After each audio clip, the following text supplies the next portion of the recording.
ಆಗುತ್ತಾ ಜೈಲಲ್ಲಿ ರಾಜಾರೋಷವಾಗಿ ಮೊಬೈಲ್ ಬಳಕೆ ರಾಜಾರೋಷವಾಗಿ ಮೊಬೈಲ್ ಅನ್ನು ಬಳಸುತ್ತಿರುವ ಕೈದಿಗಳು ಶಿವಮೊಗ್ಗ ಕೇಂದ್ರ ಕಾರಾಗೃಹದಲ್ಲಿ ಮೊಬೈಲ್ ಪತ್ತೆಯಾಗಿದೆ 3 ಮೊಬೈಲ್ ಪತ್ತೆಯಾಗಿದೆ 4 ಸಿಮ್ ಕಾರ್ಡ್ ಪತ್ತೆಯಾಗಿದೆ ಭದ್ರತೆ ನಡುವೆಯೂ ಕೈದಿಗಳಿಗೆ ಮೊಬೈಲ್ ಸಿಕ್ಕಿದ್ದು ಹೇಗೆ ಕೆಐಎಸ್ಎಫ್ ಜೈಲು ಸಿಬ್ಬಂದಿ ಭದ್ರತೆ ಇದ್ರೂ ಮೊಬೈಲ್ ಬಳಕೆಯನ್ನ ಮಾಡ್ತಿದ್ದದ್ದು ಹೇಗೆ ಒಳಗಡೆ ಕೈದಿಗಳು ಕೇಂದ್ರ ಕಾರಾಗೃಹ ಮುಖ್ಯ ಅಧೀಕ್ಷಕರ ನೇತೃತ್ವದಲ್ಲಿ ತಲಾಶ್ ಮಾಡಿದ್ದಾರೆ ಕಾವೇರಿ ಸೆಲ್ ತಪಾಸಣೆಯ ವೇಳೆ ಮೊಬೈಲ್ಗಳು ಪತ್ತೆಯಾಗಿದ್ದಾವೆ mobile sim cable earphone charger ವಶಕ್ಕೆ ಪಡೆದಿದ್ದಾರೆ ತುಗ್ಗಾನಗರ ಪೊಲೀಸ್ ಠಾಣೆಯಲ್ಲಿ ದೂರು ದಾಖಲಾಗಿದೆ ಅಧಿಕಾರಿಗಳು ಹಾಗೂ ಸಿಬ್ಬಂದಿಗಳ ಕರ್ತವ್ಯವನ್ನು ಶ್ಲಾಘಿಸಿ ಅವರಿಗೆ ಅಭಿನಂದನೆಯನ್ನು ಕೂಡ ಸಲ್ಲಿಸ್ತಾ ಇದ್ದಾರೆ ನೋಡಿ ಯಾವಾಗ ಅಲೋಕ್ ಕುಮಾರ್ ಅವರು ಎಲ್ಲ ಬಂದಿಖಾನೆಗಳ ಅಧೀಕ್ಷಕರಾದ್ರು ಅದಾದ ನಂತರ ಎಲ್ಲಾ ರೀತಿಯಲ್ಲೂ ಕೂಡ ಸ್ಟ್ರಿಕ್ಟ್ ಮಾಡ್ತಾ ಇದ್ದಾರೆ ಈ ರೀತಿ ಯಾವುದೇ ಘಟನೆಗಳು ನಡೆಯದ ರೀತಿಯಲ್ಲಿ ಜೈಲಿನ ಒಳಗಡೆ ಅಹಿತಕರ ಘಟನೆಗಳು ನಡೆಯೋದು ಅಥವಾ ಥ್ರೆಟ್ನಿಂಗ್ ಕಾಲ್ ಮಾಡೋದು ಜೈಲ್ ಒಳಗಡೆ ಇದ್ದು ಹೊರಗಡೆ ಕಂಟ್ರೋಲ್ ಮಾಡೋದು ಇದೆಲ್ಲ ಸಂಪರ್ಕಗಳು ಬೆದರಿಕೆ ಹಾಕೋದು ಇದೆಲ್ಲವೂ ಕೂಡ ಕಂಟ್ರೋಲ್ ಆಗೋದು ಜೈಲಿಂದನೇ ಅಂತೇಳಿ ಹೇಳ್ತಾರೆ ಹೀಗಾಗಿ ಇದನ್ನ ಬಹಳ ಸ್ಟ್ರಿಕ್ಟ್ ಆಗಿ ಕಂಟ್ರೋಲ್ ಮಾಡೋದಕ್ಕೆ ಅಲೋಕ್ ಕುಮಾರ್ ಅವರು ಈಗ ಸಿಬ್ಬಂದಿಗಳಿಗೆ ಲೆಫ್ಟ್ ಟು ರೈಟ್ ತಗೊಂಡಿದ್ದಾರೆ ಹೀಗಾಗಿ ಕೇಂದ್ರ ಕಾರಾಗೃಹದ ಮುಖ್ಯ ಅಧೀಕ್ಷಕರ ನೇತೃತ್ವದಲ್ಲಿ ತಲಾಶ್ ಕೂಡ ನಡೆದಿದೆ ಕಾವೇರಿ ಸೆಲ್ ಶಿವಮೊಗ್ಗದ ಕಾವೇರಿ ಸೆಲ್ನಲ್ಲಿ ತಪಾಸಣೆ ಮಾಡಿದಾಗ ಮೊಬೈಲ್ ಪತ್ತೆಯಾಗಿದೆ 4 ಸಿಮ್ ಪತ್ತೆಯಾಗಿದೆ ಏರ್ಫೋನ್ ಪತ್ತೆಯಾಗಿದೆ ಕೇಬಲ್ ಪತ್ತೆಯಾಗಿದೆ ಈ ಸಂಬಂಧ ತುಂಗಾನಗರ ಪೊಲೀಸ್ ಠಾಣೆಯಲ್ಲಿ ದೂರು ಕೂಡ ದಾಖಲಾಗಿದೆ ಆಗುತ್ತಾ ಜೈಲಲ್ಲಿ ರಾಜಾರೋಷವಾಗಿ ಮೊಬೈಲ್ ಬಳಕೆ ರಾಜಾರೋಷವಾಗಿ ಮೊಬೈಲ್ ಅನ್ನು ಬಳಸುತ್ತಿರುವ ಕೈದಿಗಳು ಶಿವಮೊಗ್ಗ ಕೇಂದ್ರ ಕಾರಾಗೃಹದಲ್ಲಿ ಮೊಬೈಲ್ ಪತ್ತೆಯಾಗಿದೆ 3 ಮೊಬೈಲ್ ಪತ್ತೆಯಾಗಿದೆ 4 ಸಿಮ್ ಕಾರ್ಡ್ ಪತ್ತೆಯಾಗಿದೆ ಭದ್ರತೆ ನಡುವೆಯೂ ಕೈದಿಗಳಿಗೆ ಮೊಬೈಲ್ ಸಿಕ್ಕಿದ್ದು ಹೇಗೆ ಕೆಐಎಸ್ಎಫ್ ಜೈಲು ಸಿಬ್ಬಂದಿ ಭದ್ರತೆ ಇದ್ರೂ ಮೊಬೈಲ್ ಬಳಕೆಯನ್ನ ಮಾಡ್ತಿದ್ದದ್ದು ಹೇಗೆ ಒಳಗಡೆ ಕೈದಿಗಳು ಕೇಂದ್ರ ಕಾರಾಗೃಹ ಮುಖ್ಯ ಅಧೀಕ್ಷಕರ ನೇತೃತ್ವದಲ್ಲಿ ತಲಾಶ್ ಮಾಡಿದ್ದಾರೆ ಕಾವೇರಿ ಸೆಲ್ ತಪಾಸಣೆಯ ವೇಳೆ ಮೊಬೈಲ್ಗಳು ಪತ್ತೆಯಾಗಿದ್ದಾವೆ mobile sim cable earphone charger ವಶಕ್ಕೆ ಪಡೆದಿದ್ದಾರೆ ತುಗ್ಗಾನಗರ ಪೊಲೀಸ್ ಠಾಣೆಯಲ್ಲಿ ದೂರು ದಾಖಲಾಗಿದೆ ಅಧಿಕಾರಿಗಳು ಹಾಗೂ ಸಿಬ್ಬಂದಿಗಳ ಕರ್ತವ್ಯವನ್ನು ಶ್ಲಾಘಿಸಿ ಅವರಿಗೆ ಅಭಿನಂದನೆಯನ್ನು ಕೂಡ ಸಲ್ಲಿಸ್ತಾ ಇದ್ದಾರೆ ನೋಡಿ ಯಾವಾಗ ಅಲೋಕ್ ಕುಮಾರ್ ಅವರು ಎಲ್ಲ ಬಂದಿಖಾನೆಗಳ ಅಧೀಕ್ಷಕರಾದ್ರು ಅದಾದ ನಂತರ ಎಲ್ಲಾ ರೀತಿಯಲ್ಲೂ ಕೂಡ ಸ್ಟ್ರಿಕ್ಟ್ ಮಾಡ್ತಾ ಇದ್ದಾರೆ ಈ ರೀತಿ ಯಾವುದೇ ಘಟನೆಗಳು ನಡೆಯದ ರೀತಿಯಲ್ಲಿ ಜೈಲಿನ ಒಳಗಡೆ ಅಹಿತಕರ ಘಟನೆಗಳು ನಡೆಯೋದು ಅಥವಾ ಥ್ರೆಟ್ನಿಂಗ್ ಕಾಲ್ ಮಾಡೋದು ಜೈಲ್ ಒಳಗಡೆ ಇದ್ದು ಹೊರಗಡೆ ಕಂಟ್ರೋಲ್ ಮಾಡೋದು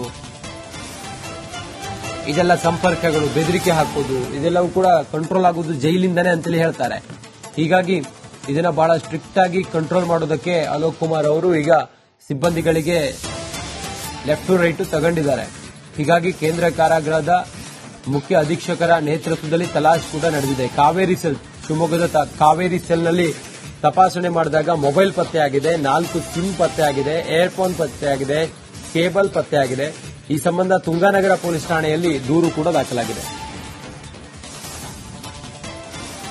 ಆಗುತ್ತಾ ಜೈಲಲ್ಲಿ ರಾಜಾರೋಷವಾಗಿ ಮೊಬೈಲ್ ಬಳಕೆ ರಾಜಾರೋಷವಾಗಿ ಮೊಬೈಲ್ ಅನ್ನು ಬಳಸುತ್ತಿರುವ ಕೈದಿಗಳು ಶಿವಮೊಗ್ಗ ಕೇಂದ್ರ ಕಾರಾಗೃಹದಲ್ಲಿ ಮೊಬೈಲ್ ಪತ್ತೆಯಾಗಿದೆ 3 ಮೊಬೈಲ್ ಪತ್ತೆಯಾಗಿದೆ 4 ಸಿಮ್ ಕಾರ್ಡ್ ಪತ್ತೆಯಾಗಿದೆ ಭದ್ರತೆ ನಡುವೆಯೂ ಕೈದಿಗಳಿಗೆ ಮೊಬೈಲ್ ಸಿಕ್ಕಿದ್ದು ಹೇಗೆ ಕೆಐಎಸ್ಎಫ್ ಜೈಲು ಸಿಬ್ಬಂದಿ ಭದ್ರತೆ ಇದ್ರೂ ಮೊಬೈಲ್ ಬಳಕೆಯನ್ನ ಮಾಡ್ತಿದ್ದದ್ದು ಹೇಗೆ ಒಳಗಡೆ ಕೈದಿಗಳು ಕೇಂದ್ರ ಕಾರಾಗೃಹ ಮುಖ್ಯ ಅಧೀಕ್ಷಕರ ನೇತೃತ್ವದಲ್ಲಿ ತಲಾಶ್ ಮಾಡಿದ್ದಾರೆ ಕಾವೇರಿ ಸೆಲ್ ತಪಾಸಣೆಯ ವೇಳೆ ಮೊಬೈಲ್ಗಳು ಪತ್ತೆಯಾಗಿದ್ದಾವೆ mobile sim cable earphone charger ವಶಕ್ಕೆ ಪಡೆದಿದ್ದಾರೆ ತುಗ್ಗಾನಗರ ಪೊಲೀಸ್ ಠಾಣೆಯಲ್ಲಿ ದೂರು ದಾಖಲಾಗಿದೆ ಅಧಿಕಾರಿಗಳು ಹಾಗೂ ಸಿಬ್ಬಂದಿಗಳ ಕರ್ತವ್ಯವನ್ನು ಶ್ಲಾಘಿಸಿ ಅವರಿಗೆ ಅಭಿನಂದನೆಯನ್ನು ಕೂಡ ಸಲ್ಲಿಸ್ತಾ ಇದ್ದಾರೆ ನೋಡಿ ಯಾವಾಗ ಅಲೋಕ್ ಕುಮಾರ್ ಅವರು ಎಲ್ಲ ಬಂದಿಖಾನೆಗಳ ಅಧೀಕ್ಷಕರಾದ್ರು ಅದಾದ ನಂತರ ಎಲ್ಲಾ ರೀತಿಯಲ್ಲೂ ಕೂಡ ಸ್ಟ್ರಿಕ್ಟ್ ಮಾಡ್ತಾ ಇದ್ದಾರೆ ಈ ರೀತಿ ಯಾವುದೇ ಘಟನೆಗಳು ನಡೆಯದ ರೀತಿಯಲ್ಲಿ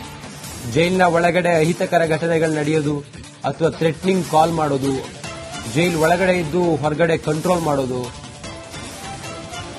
ಇದೆಲ್ಲ ಸಂಪರ್ಕಗಳು ಬೆದರಿಕೆ ಹಾಕೋದು ಇದೆಲ್ಲವೂ ಕೂಡ ಕಂಟ್ರೋಲ್ ಆಗೋದು ಜೈಲಿಂದನೇ ಅಂತೇಳಿ ಹೇಳ್ತಾರೆ ಹೀಗಾಗಿ ಇದನ್ನ ಬಹಳ ಸ್ಟ್ರಿಕ್ಟ್ ಆಗಿ ಕಂಟ್ರೋಲ್ ಮಾಡೋದಕ್ಕೆ ಅಲೋಕ್ ಕುಮಾರ್ ಅವರು ಈಗ ಸಿಬ್ಬಂದಿಗಳಿಗೆ ಲೆಫ್ಟ್ ಟು ರೈಟ್ ತಗೊಂಡಿದ್ದಾರೆ ಹೀಗಾಗಿ ಕೇಂದ್ರ ಕಾರಾಗೃಹದ ಮುಖ್ಯ ಅಧೀಕ್ಷಕರ ನೇತೃತ್ವದಲ್ಲಿ ತಲಾಶ್ ಕೂಡ ನಡೆದಿದೆ ಕಾವೇರಿ ಸೆಲ್ ಶಿವಮೊಗ್ಗದ ಕಾವೇರಿ ಸೆಲ್ನಲ್ಲಿ ತಪಾಸಣೆ ಮಾಡಿದಾಗ ಮೊಬೈಲ್ ಪತ್ತೆಯಾಗಿದೆ, 4 ಸಿಮ್ ಪತ್ತೆಯಾಗಿದೆ, ಏರ್ಫೋನ್ ಪತ್ತೆಯಾಗಿದೆ, ಕೇಬಲ್ ಪತ್ತೆಯಾಗಿದೆ. ಈ ಸಂಬಂಧ ತುಂಗಾನಗರ ಪೊಲೀಸ್ ಠಾಣೆಯಲ್ಲಿ ದೂರು ಕೂಡ ದಾಖಲಾಗಿದೆ. ಜೈಲಲ್ಲಿ ರಾಜಾರೋಷವಾಗಿ ಮೊಬೈಲ್ ಬಳಕೆ, ರಾಜಾರೋಷವಾಗಿ ಮೊಬೈಲ್ ಅನ್ನು ಬಳಸುತ್ತಿರುವ ಕೈದಿಗಳು ಶಿವಮೊಗ್ಗ ಕೇಂದ್ರ ಕಾರಾಗೃಹದಲ್ಲಿ ಮೊಬೈಲ್ ಪತ್ತೆಯಾಗಿದೆ. 3 ಮೊಬೈಲ್ ಪತ್ತೆಯಾಗಿದೆ, 4 ಸಿಮ್ ಕಾರ್ಡ್ ಪತ್ತೆಯಾಗಿದೆ. ಭದ್ರತೆ ನಡುವೆಯೂ ಕೈದಿಗಳಿಗೆ ಮೊಬೈಲ್ ಸಿಕ್ಕಿದ್ದು ಹೇಗೆ? ಕೆಐಎಸ್ಎಫ್ ಜೈಲು ಸಿಬ್ಬಂದಿ ಭದ್ರತೆ ಇದ್ರೂ ಮೊಬೈಲ್ ಬಳಕೆಯನ್ನ ಮಾಡ್ತಿದ್ದದ್ದು ಹೇಗೆ? ಒಳಗಡೆ ಕೈದಿಗಳು ಕೇಂದ್ರ ಕಾರಾಗೃಹ ಮುಖ್ಯ ಅಧೀಕ್ಷಕರ ನೇತೃತ್ವದಲ್ಲಿ ತಲಾಶ್ ಮಾಡಿದ್ದಾರೆ. ಕಾವೇರಿ ಸೆಲ್ ತಪಾಸಣೆಯ ವೇಳೆ ಮೊಬೈಲ್ಗಳು ಪತ್ತೆಯಾಗಿದ್ದಾವೆ. Mobile sim, cable, earphone, charger ವಶಕ್ಕೆ ಪಡೆದಿದ್ದಾರೆ. ತುಂಗಾನಗರ ಪೊಲೀಸ್ ಠಾಣೆಯಲ್ಲಿ ದೂರು ದಾಖಲಾಗಿದೆ. ಅಧಿಕಾರಿಗಳು ಹಾಗೂ ಸಿಬ್ಬಂದಿಗಳ ಕರ್ತವ್ಯವನ್ನು ಶ್ಲಾಘಿಸಿ ಅವರಿಗೆ ಅಭಿನಂದನೆಯನ್ನು ಕೂಡ ಸಲ್ಲಿಸ್ತಾ ಇದ್ದಾರೆ. ನೋಡಿ, ಯಾವಾಗ ಅಲೋಕ್ ಕುಮಾರ್ ಅವರು ಎಲ್ಲ ಬಂದಿಖಾನೆಗಳ ಅಧೀಕ್ಷಕರಾದ್ರು, ಅದಾದ ನಂತರ ಎಲ್ಲಾ ರೀತಿಯಲ್ಲೂ ಕೂಡ ಸ್ಟ್ರಿಕ್ಟ್ ಮಾಡ್ತಾ ಇದ್ದಾರೆ. ಈ ರೀತಿ ಯಾವುದೇ ಘಟನೆಗಳು ನಡೆಯದ ರೀತಿಯಲ್ಲಿ ಜೈಲಿನ ಒಳಗಡೆ ಅಹಿತಕರ ಘಟನೆಗಳು ನಡೆಯೋದು ಅಥವಾ ಥ್ರೆಟ್ನಿಂಗ್ ಕಾಲ್ ಮಾಡೋದು, ಜೈಲ್ ಒಳಗಡೆ ಇದ್ದು ಹೊರಗಡೆ ಕಂಟ್ರೋಲ್ ಮಾಡೋದು, ಇದೆಲ್ಲ ಸಂಪರ್ಕಗಳು, ಬೆದರಿಕೆ ಹಾಕೋದು, ಇದೆಲ್ಲವೂ ಕೂಡ ಕಂಟ್ರೋಲ್ ಆಗೋದು ಜೈಲಿಂದಾನೆ ಅಂತೇಳಿ ಹೇಳ್ತಾರೆ. ಹೀಗಾಗಿ ಇದನ್ನ ಬಹಳ ಸ್ಟ್ರಿಕ್ಟ್ ಆಗಿ ಕಂಟ್ರೋಲ್ ಮಾಡೋದಕ್ಕೆ ಅಲೋಕ್ ಕುಮಾರ್ ಅವರು ಈಗ ಸಿಬ್ಬಂದಿಗಳಿಗೆ ಲೆಫ್ಟ್ ಟು ರೈಟ್ ತಗೊಂಡಿದ್ದಾರೆ. ಹೀಗಾಗಿ ಕೇಂದ್ರ ಕಾರಾಗೃಹದ ಮುಖ್ಯ ಅಧೀಕ್ಷಕರ ನೇತೃತ್ವದಲ್ಲಿ ತಲಾಶ್ ಕೂಡ ನಡೆದಿದೆ. ಕಾವೇರಿ ಸೆಲ್, ಶಿವಮೊಗ್ಗದ ಕಾವೇರಿ ಸೆಲ್ನಲ್ಲಿ ತಪಾಸಣೆ ಮಾಡಿದಾಗ ಮೊಬೈಲ್ ಪತ್ತೆಯಾಗಿದೆ, 4 ಸಿಮ್ ಪತ್ತೆಯಾಗಿದೆ, ಏರ್ಫೋನ್ ಪತ್ತೆಯಾಗಿದೆ, ಕೇಬಲ್ ಪತ್ತೆಯಾಗಿದೆ. ಈ ಸಂಬಂಧ ತುಂಗಾನಗರ ಪೊಲೀಸ್ ಠಾಣೆಯಲ್ಲಿ ದೂರು ಕೂಡ ದಾಖಲಾಗಿದೆ. ಪಡೆದಿದ್ದಾರೆ. ತುಂಗಾನಗರ ಪೊಲೀಸ್ ಠಾಣೆಯಲ್ಲಿ ದೂರು ದಾಖಲಾಗಿದೆ. ಅಧಿಕಾರಿಗಳು ಹಾಗೂ ಸಿಬ್ಬಂದಿಗಳ ಕರ್ತವ್ಯವನ್ನು ಶ್ಲಾಘಿಸಿ ಅವರಿಗೆ ಅಭಿನಂದನೆಯನ್ನು ಕೂಡ ಸಲ್ಲಿಸ್ತಾ ಇದ್ದಾರೆ. ನೋಡಿ, ಯಾವಾಗ ಅಲೋಕ್ ಕುಮಾರ್ ಅವರು ಎಲ್ಲ ಬಂದಿಖಾನೆಗಳ ಅಧೀಕ್ಷಕರಾದ್ರು, ಅದಾದ ನಂತರ ಎಲ್ಲಾ ರೀತಿಯಲ್ಲೂ ಕೂಡ ಸ್ಟ್ರಿಕ್ಟ್ ಮಾಡ್ತಾ ಇದ್ದಾರೆ. ಈ ರೀತಿ ಯಾವುದೇ ಘಟನೆಗಳು ನಡೆಯದ ರೀತಿಯಲ್ಲಿ ಜೈಲಿನ ಒಳಗಡೆ ಅಹಿತಕರ ಘಟನೆಗಳು ನಡೆಯೋದು ಅಥವಾ ಥ್ರೆಟ್ನಿಂಗ್ ಕಾಲ್ ಮಾಡೋದು, ಜೈಲ್ ಒಳಗಡೆ ಇದ್ದು ಹೊರಗಡೆ ಕಂಟ್ರೋಲ್ ಮಾಡೋದು, ಇದೆಲ್ಲ ಸಂಪರ್ಕಗಳು, ಬೆದರಿಕೆ ಹಾಕೋದು, ಇದೆಲ್ಲವೂ ಕೂಡ ಕಂಟ್ರೋಲ್ ಆಗೋದು ಜೈಲಿಂದಾನೆ ಅಂತೇಳಿ ಹೇಳ್ತಾರೆ.